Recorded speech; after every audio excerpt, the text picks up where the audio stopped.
함께 하시며 우리 모두에게 진리로 띠띠어주고 계시는 줄로 믿습니다. 아멘. 하나님께서 함께 하십니다. 로마서 2장에 보면 사도 바울이 말하기 좋아하고 걸핏하면 남을 정죄하는 사람들을 언급하면서 정작 저들의 마음속에는, 저들의 중심에는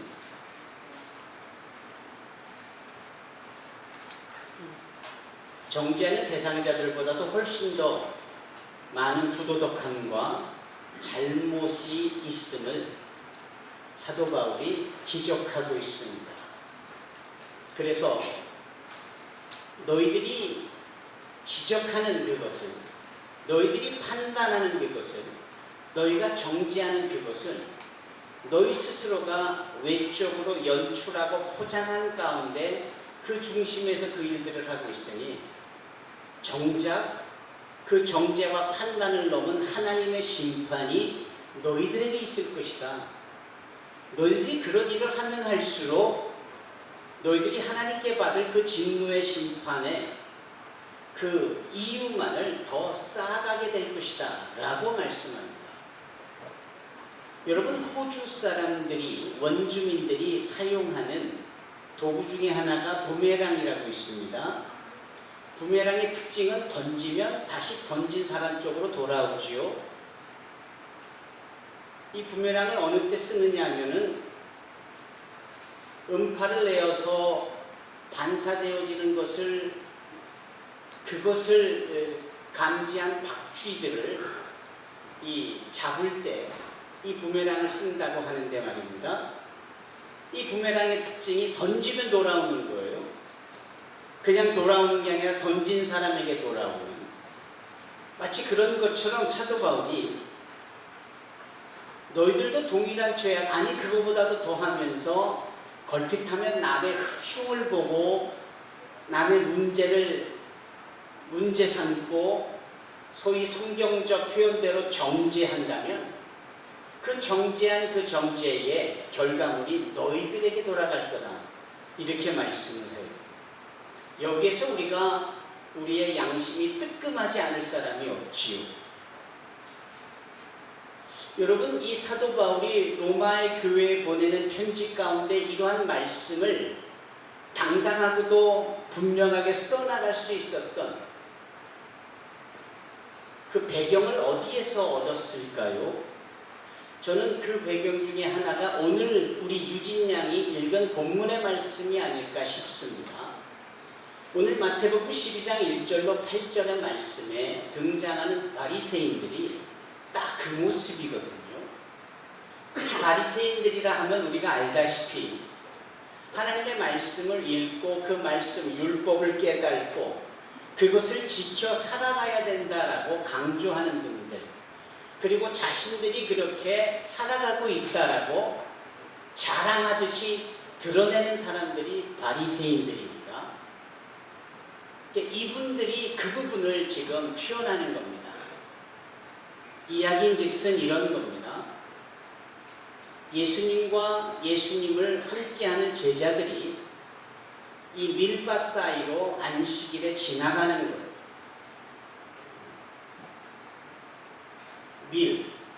곡식 밀이 이렇게 자라고 있는 그 밀밭 사이로 지나가고 있습니다. 근데 그 지나가는 그 날이 바로 안식일임을 여기 강조하고 있습니다. 같은 내용의 말씀을 마가복음에 보면 제자들이 주님보다 앞서서 주님이 걸어가시는 그 밀밭 사이의 길에 이렇게 처져진 밀들을 이렇게 헤치면서 나가는 모습으로 그리고 있습니다. 바로 그때에 제자들이 그 밀을 따서 손으로 비벼서 후 불면서 껍데기는 날아가게 하고 그 생알곡들을 입에 넣어 먹기 시작을 했다, 이 말입니다. 바로 그 모습을 보고 바리새인들이 문제를 지적하는 겁니다. 그 문제 지적이 오늘 본문에 이렇게 이야기하고 있습니다. 예수께 말하되 보시오 당신의 제자들이 안식일에 하지 못할 일을 하나이다. 지금 오늘이 안식일 아닙니까? 그 안식에 이렇게 이삭을 밀을 따서 그걸 북이 되고 그것을 건져서 입에 넣어 먹는 이 모든 일들이 가합니까? 그렇지 않잖아요. 당신 제자가 이런 일들을 하고 있으니 이 책임이 누구에게 있는 겁니까? 스승이라고 말하는 당신에게 있는 것 아닙니까? 라고 주님을 책잡듯이 이 바리새인들이 문제를 제기하는 겁니다. 참 재밌지요? 사실은 여기 제자들이 밀밭에 지나가면서 밀을 일부 따서 까서 문질러 입으로 바람을 내어 껍데기를 날려보내고 그 알곡을 입에 넣어 먹는 이 행위는 지극히 당연한 거고 지극히 자연스러운 일입니다. 하나님께서는 고아나 과부 그리고 이주민과 같은 나그네들에게 특별한 배려하는 마음을 갖고 계셨고 선택받은 이스라엘 사람들에게 명령하시어 하나님을 따르고 사는 선민들에게 이렇게 고아, 과부, 이주민된 나그네들을 잘 섬기도록 연거푸 말씀을 하시곤 했습니다. 그 말씀이 레위기에도 강조되어져 있고 그 말씀이 신명기에도 강조되어져 있고 그런데 그 신명기의 말씀에는 두 가지 측면의 말씀이 있습니다. 하나는 나그네 된 자들이 언제든지 그 이방 땅을 지나가며 허기가 지고 배가 고플 때 소위 먹을 수 있도록 그 밭의 곡식을 일부 배려하여 남겨두도록 한 겁니다. 그것은 배고파하는 이주민들 나그네들에 대한 일종의 베푸는 마음이고 또 그들이 부끄러움 없이 그와 같은 곡식을 취하여 먹으므로 소위 배고프지 않도록 그리고 당당히 그 허기를 면할 수 있도록 주님께서 허락해 놓으신 일종의 장치입니다.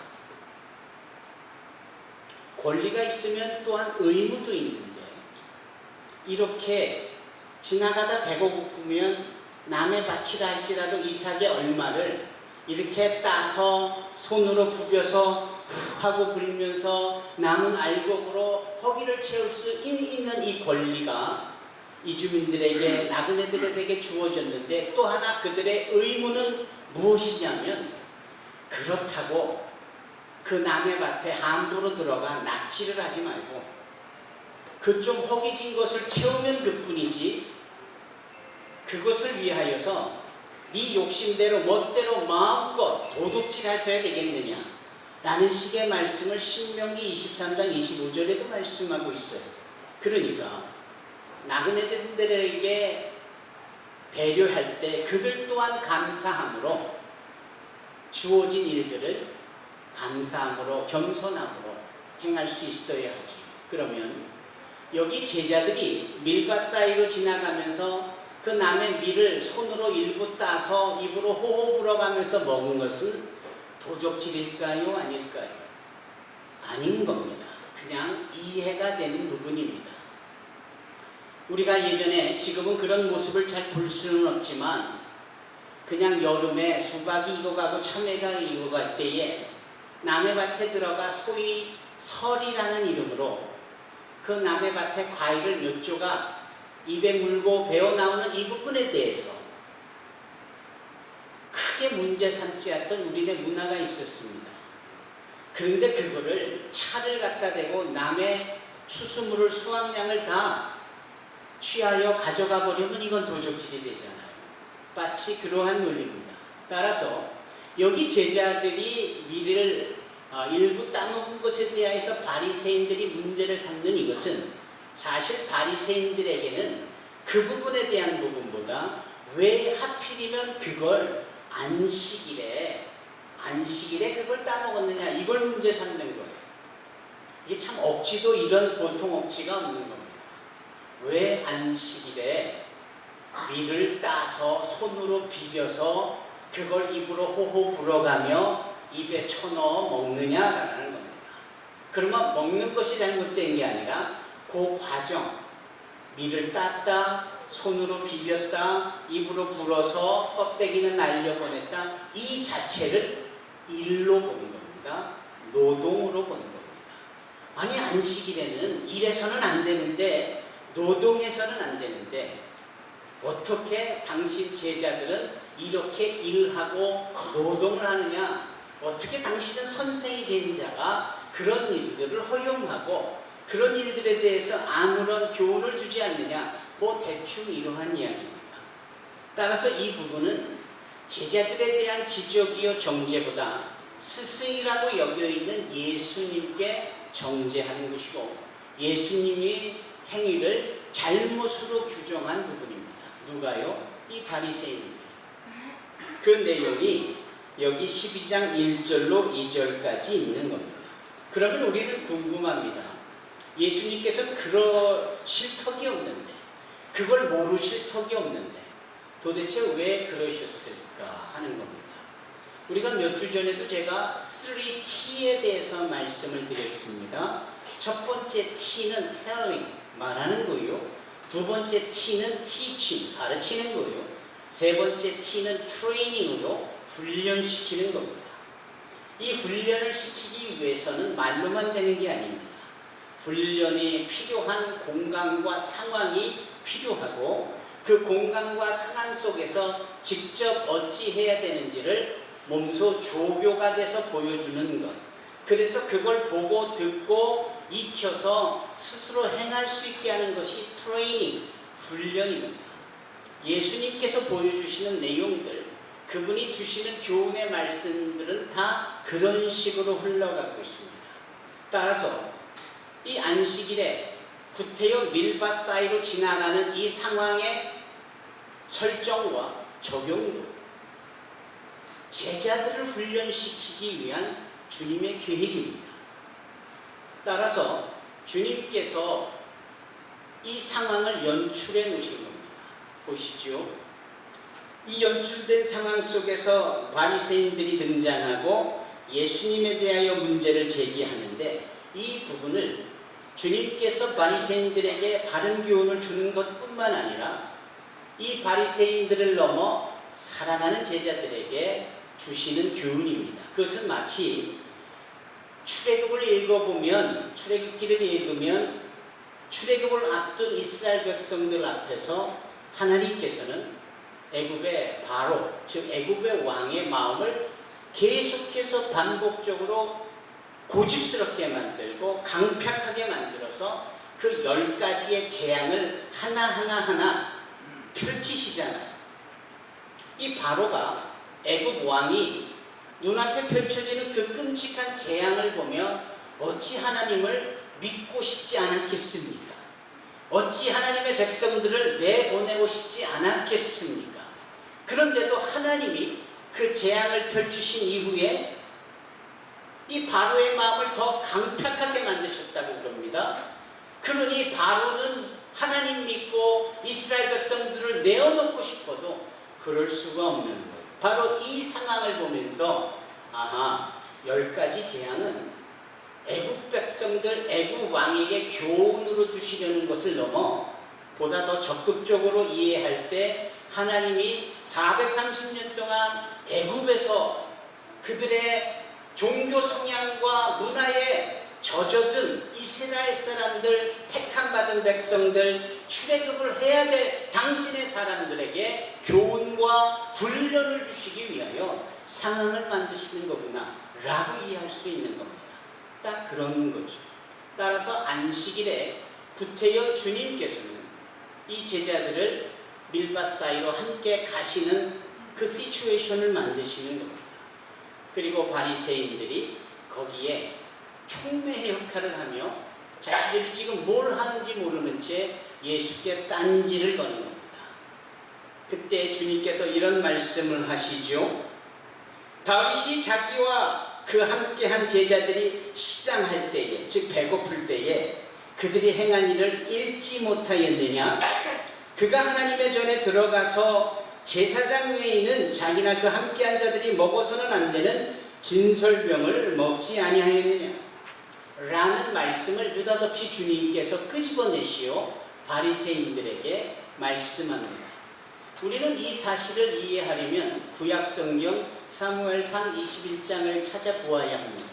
우리는 지금 이 말씀이 거기 있구나 라고 저를 통하여 안내를 받고 막 거기서 펼치시려고 하겠지만, 바리새인들은 하나님의 율법에 능한 자들이고 늘 말씀을 가까이 읽는 자들이라고 스스로 말하고 자신들이 말씀을 잘 지키는 자들이라고 자화자찬하는 사람들입니다.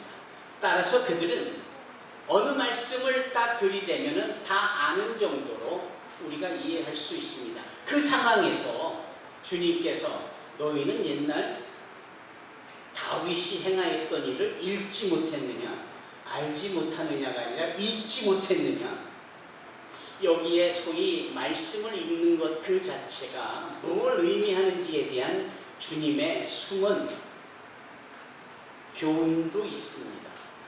다독이 능사가 아니라 정독을 행함으로 그 말씀의 깊이와 그 말씀의 배경과 그 말씀 속에서 주님께서 무엇을 우리에게 가르치시고자 말씀하시고는 자를 분명히 알아야 합니다.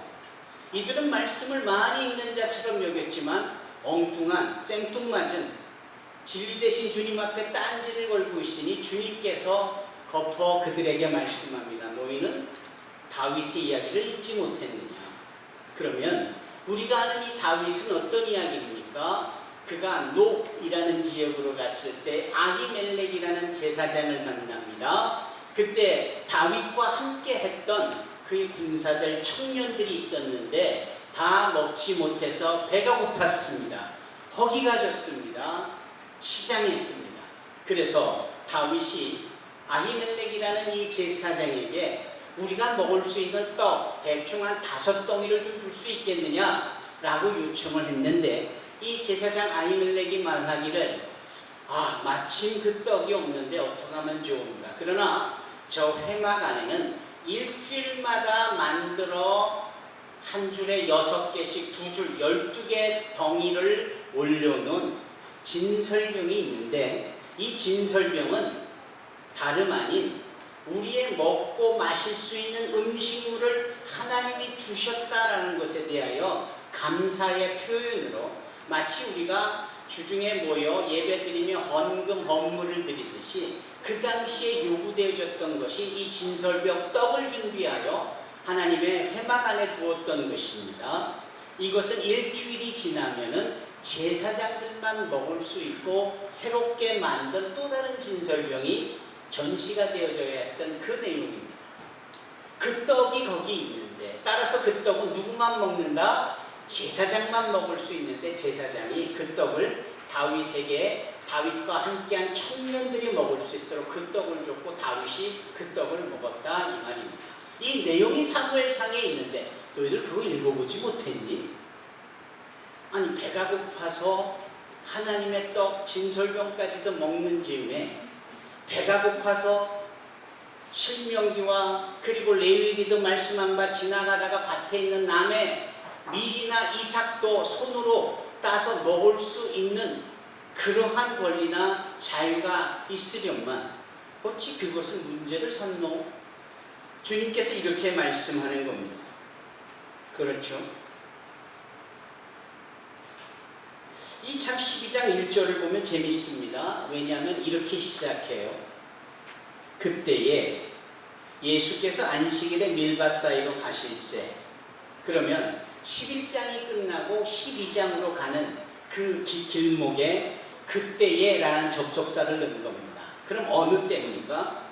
그 앞절에 우리가 몇 주 전에 나누었던 아마도 이 말씀이요. 수고하고 무거운 짐진 자들아 다 내게로 와라. 내가 너희를 쉬게 하리라. 나는 마음이 온유하고 겸손하니 나의 멍에를 메고 내게 메우라. 그리하면 너의 마음이 쉼을 얻으리니 왜냐하면 내 멍에는 쉽고 내 짐은 가벼움이라. 이 말씀을 한 그때에 주님께서 이 말씀을 텔링으로, 티칭으로 하시고 트레이닝으로 이들을 이끌어가는 겁니다. 그러면 얼마나 주님을 따르는 것이 가볍고 쉬운 일인지를 직접 보여주는 겁니다. 우리는 예수 믿고 교회를 다니고 예배를 드리고 교회 안에서 봉사하고 새벽 예배도 드리고 주중 예배도 참여하고 이런 일들을 권면을 받을 때 대단히 부담스러워하는 것이 사실입니다. 예수 믿는 것이 이렇게 어려운 줄을 미처 몰랐어. 예수를 믿어야 한다는 것은 나의 모든 것을 내려놓고 포기해야 될 것이 많고 뭐 이런 것이요. 사람들이 이렇게 생각하는 겁니다. 그리고 정말 그래야 된다고 심주어 강조하고 정말 그래야 한다는 수준, 기준보다도 더 많이 더 힘들도록 열심히 해야 된다라고 자신들의 의견까지 더해져 가르치는 자들이 바로 바리새인들이 바로 이러한 상황 속에서 아니야. 그런 거 나를 믿고 기독인이 된다는 것은 나를 믿고 크리스찬이 된다는 것은 자유해지는 것을 의미해. 쉼을 얻는 것을 의미해. 예수 믿고 함께하는 신앙생활은 지극히 가볍고 쉬운 일이라는 것을 주님께서 강조하여 말씀하고 있는 겁니다. 그러시면서 하신 말씀이 안식일에 배고파서 이와 같은 것을 좀 먹었는데 그 먹는 방법을 문제 삼아 이것이 죄처럼 여기고 이렇게 말씀을 오히려 주인이 되어서 준 나를 오히려 모함하고 능욕을 하고 하는 이러한 바리새인들에 대한 교훈을 주님께서 행하시는 겁니다. 그래서 영이요 5절에 보면 또 안식일에 제사장들이 성전 안에서 안식을 범하여도 죄가 없음을 너희가 율법에서 잊지 못하였느냐 이렇게 말씀하고 있어요. 절대 안식일에서는 일해서는 안 됩니다. 안식일에 정말 할 수 있는 일이 있다면 자연스럽게 눈을 껌뻑이는 것, 자연스럽게 마른 침을 삼키는 것, 이 정도는 봐줘요. 그런데 그 외의 일은 해서는 안 된다고 가리키는 것이 바리새인들이에요. 일해서는 안 된다. 그러면 일이 어디서부터 어디까지 일이냐? 예를 들면 짐을 지는 일을 생각해 볼 때 짐을 지면은 안 된다. 그러면 이 짐은 무엇이 짐일까라고 할 때 하리보라는 캐러멜과 같은 것이 있어요. 독일에서 만든 제품이죠. 하리보 맛있죠? 그 두 개를 내 주머니에 넣고 다니다가 민성이가 그 하리보 하나를 꺼내서 자기 입에 하나 넣고 하리보 하나를 꺼내서 정훈이에게 하나 넣어줬을 때 요만한 크기의 하리보 무화과 나무 열매 정도 되는 크기의 그것을 이리저리 옮긴 것을 짐으로 옮겼다라고 생각하는 거예요. 그러니 도대체 그걸 짐으로 여기고 그래서는 안 된다라고 말하는 바리새인들의 이 안식일에 무겁게 만드는 이 가르침은 얼마나 무의미하고 헛된 일입니까? 주님이 그것을 말씀하는 거예요. 그런 것이 다 일이라고? 그래서 그런 일을 해서는 안 된다고? 그러면 제사장들이 안식일에 일해서는 안 되겠네. 하지만 너희들이 보듯이 제사장들이 안식일에 일을 하고 있는 것을 뭘로 설명할래? 어떻게 이렇게 억지를 부리느냐? 라고 하시며 연구포 말씀하신 것이 안식일에 제사장들이 성전 안에서 안식을 범하여도 죄가 없음을 너희가 율법에서 잊지 못하였느냐? 라고 말씀하는 겁니다. 그러면서 이 모든 것들의 주관자요 주인이요 주도자는 바로 나인 것을 어찌 알지 못하느냐 라는 식으로 말씀하시죠. 내가 너희에게 이르노니 성전보다 더 큰 이가 여기 있느니라. 정말 모든 것이 다 주님이시고 주님의 것이고 주님 때문에 한다면서도 그 주님은 가만히 계세요. 우리가 알아서 정해서 우리가 정한 루틴대로 우리가 정한 방법대로 할 테니 여러분 이게 말이 될까요? 바리새인들이 이러고 있는 것을 지금 주님께서는 지적하고 계시는 겁니다. 여러분들에게 이 말씀은 어떻게 적용되어야 하냐면 예수를 믿고 예수 그리스도의 신앙인으로 살아갈 때 그것은 쉽고 나를 위하여 주님께서 열어놓은 보배로운 산길이기 때문에 기쁨과 감사로 하는 것이지, 억지로 힘든데 입에 단내가 나도록 그것을 감당해야만 우리에게 복이 주어지고 우리에게 기쁨이 주어지는 것이 아니다, 이 말입니다. 오죽하면 주님께서 이런 말씀을 하셨을까요? 진리를 알지니 진리가 너희를 자유케 하리라. 사랑하는 성도 여러분, 예수를 알고 예수를 믿는다라는 것은 마음의 평안함과 묶여있는 것들이 다 풀어지는 진정한 영혼의 자유함, 삶의 자유함을 의미합니다. 그것이 진리 되신 주님께서 보장해 주시고 책임져 주시겠다, 이 말씀입니다. 따라서 주님이 십자가 위에서 그 마지막 순간에 이 말씀을 하시잖아요. 테텔레스타이, 다 이루었도다. 그 다 이루었다라는 말씀 속에는 저와 여러분들이 버겁게 여겨지는 무거운 세상의 질고를 가볍게 해주고 자유케 해주는 주님의 은혜가 담겨져 있는 말씀입니다. 부디 저와 여러분들이 예수 믿는 자로서 늘 자유가, 늘 기쁨이, 늘 인생의 질고가 아닌 가벼움과 그것을 쉽게 행할 수 있는, 즐기면서 행할 수 있는 성도의 신앙의 걸음이 되기를 주님의 이름으로 축원합니다. 주님께서 이 7절에 이런 말씀을 더하십니다. 나는 자비를 원하고 제사를 원하지 아니하노라. 이 말씀은 호세아라는 선지자의 글, 호세아서 6장에 기록되어져 있는 말씀이에요. 말씀이 육신이 되어 오신 예수님이시기에 필요한 말씀을 언제 어디서든 어디서로부터든지 찾아내어 적용할 수 있는 것은 너무나도 쉬운 일 아니었겠어요? 오히려 이런 말씀을 안다라고 하는 자들이 삶에 대한 적용이 없어서 하나님의 사람으로 사는 것을 복잡다단하게 무겁게 만들고 힘들게 만드는 아이러니가 있는 겁니다. 딜레마가 있는 겁니다. 오히려 우리 사랑하는 산소만교회 성도들은 주님이 연거푸 말씀하시는 이 말씀처럼 예수 때문에 삶이 쉬워지고, 예수 때문에 삶이 가벼워지고, 예수 때문에 삶이 자유로워지는 역사가 있게 될 줄로 믿습니다. 몇 달 전에 미국 피드 더 칠드런에서 우리 교회에 오셨던 스텝이 계시죠. 어렸을 때 입양되어졌던 제니퍼 마이어라는 자매인데 한국 사람이죠. 그가 미국 가정에 입양이 되어졌고, 입양되어졌을 때에 자기보다 5살 이상인 큰 오빠가 미국인 오빠죠 있었습니다. 함께 교회를 다녔고 그 오빠가 교회 주일학교도 열심히 다녔다라는 거예요.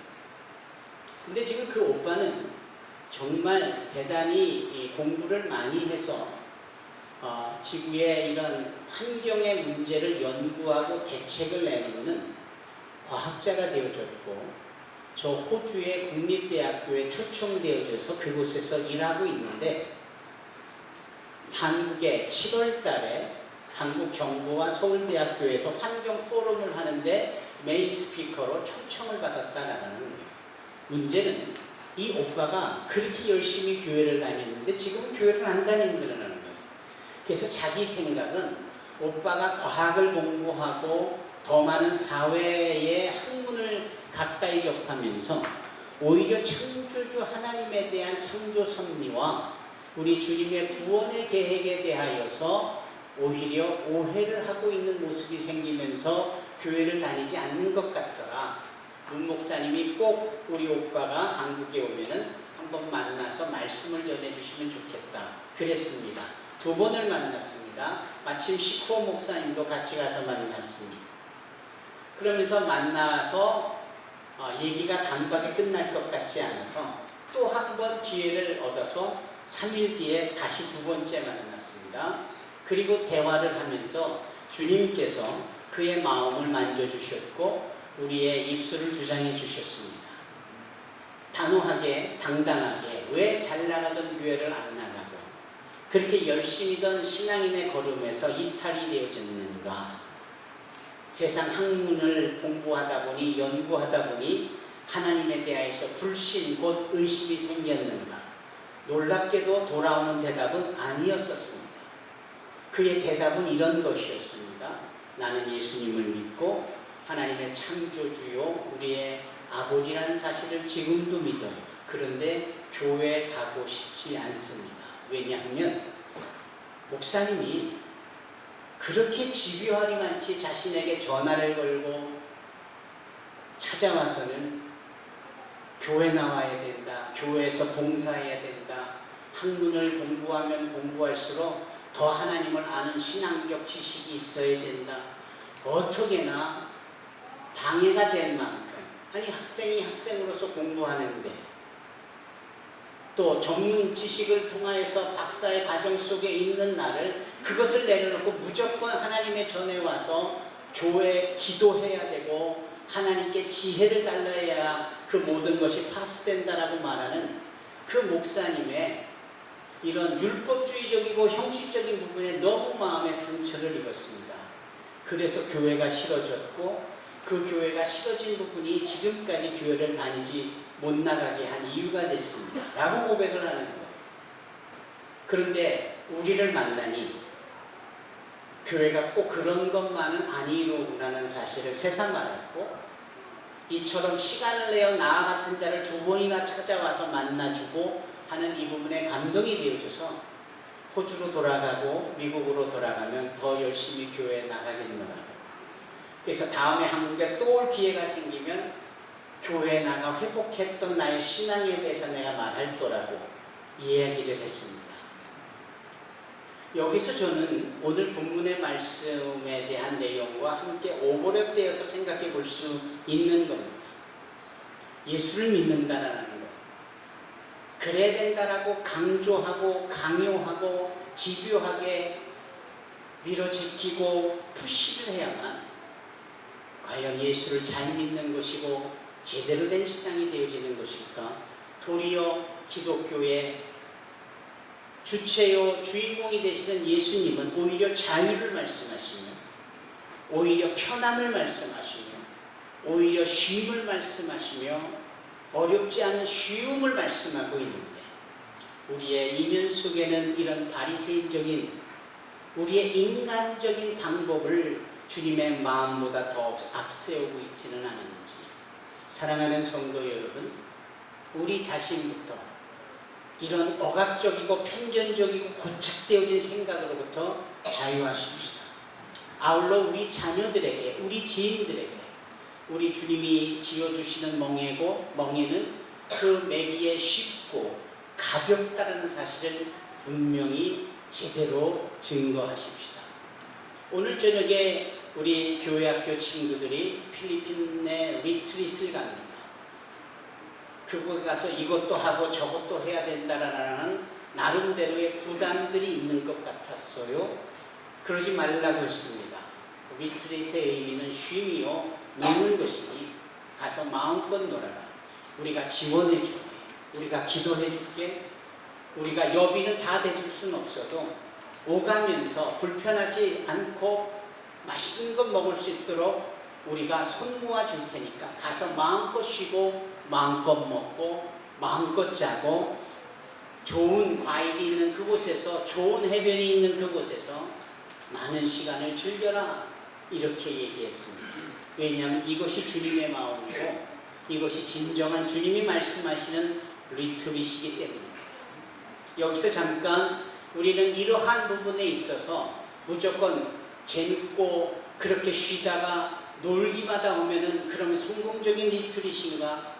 라고 생각할 수 있지만 그것이 아니고, 이렇게 잘 쉰, 그래서 육적으로 에너지를 축적해 놓고 힘을 구축해 놓은 상황에서 학생들은 2학기에 학업을 잘 감당하고 집안 가정 안에서 부모님들을 더 잘 효로 섬기고 또 교회 안에서도 더 팔걷어 붙이고 그렇게 모범적인 신앙생활의 모습을 진취적으로 보여야 한다는 것이죠. 여러분, 이와 같은 리트릿 팀들이 되기를 우리 모두가 함께 축복하고 기도해 주십시다. 아울러 함께할 리트릿 팀들은 이렇게 누릴 수 있는 권리를 마음껏 누리고 또 돌아와 행해야 되는 의무를 또한 책임있게 행할 수 있는 성숙한 팀원들이 되기를 바랍니다. 오늘 말씀을 통하여 주님 주신 이 진리의 자유함, 주님이 주시는 편안함, 그분이 베푸시는 쉼을 잘 감당하며 누리시기를 주님의 이름으로 축원합니다. 기도하겠습니다.